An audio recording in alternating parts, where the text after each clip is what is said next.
قبل ما نبدأ الفيديو صلي على سيدنا محمد واشكر الله لا إله إلا الله. فيديو النهارده مختلف خالص عن محتوى القناة. هو أنا ليه عايز أنقل من موبايل لبي سي؟ الفيديو ده هيبقى متجزأ أجزاء.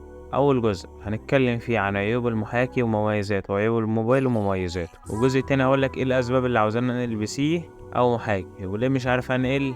يلا بينا نبدأ على الجزء الأول. نبدأ بالمحاكي. المميزات الأول. اول حاجه هو احسن خيار لاي صانع محتوى، لانه افضل في كل حاجه عن الموبايل، مثلا زي المونتاج والتصوير واللايفات. احسن في كل حاجه حرفيا. هتاخد قيمه مقابل سعر، يعني هتاخد اداء اجمل من جهاز، عكس الموبايل. مثلا لو هتشتري موبايل ب17,000 جنيه وكمبيوتر ب17,000 جنيه، كمبيوتر احسن بكتير واداء اعلى.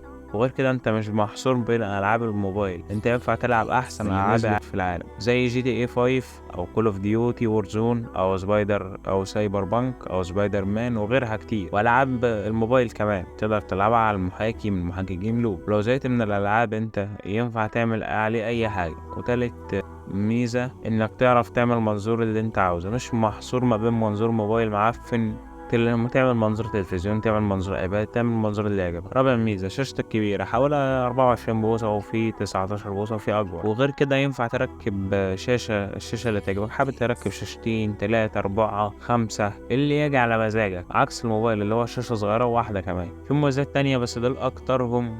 ونيجي بعد كده للعيوب. هو انت مش هينفع تنقل بي سي، مش هينفع تتنقل بالبي سي ومربوط بمكتب بتاعك، يعني ما ينفعش تلعب في اي حتة زي الموبايل. الجليتشات بتاعة المحاكي والدروب فريم عاوز منك خبرة علشان تتعود عليه. بس كده دي أشهر عيوب. نيجي للتليفون.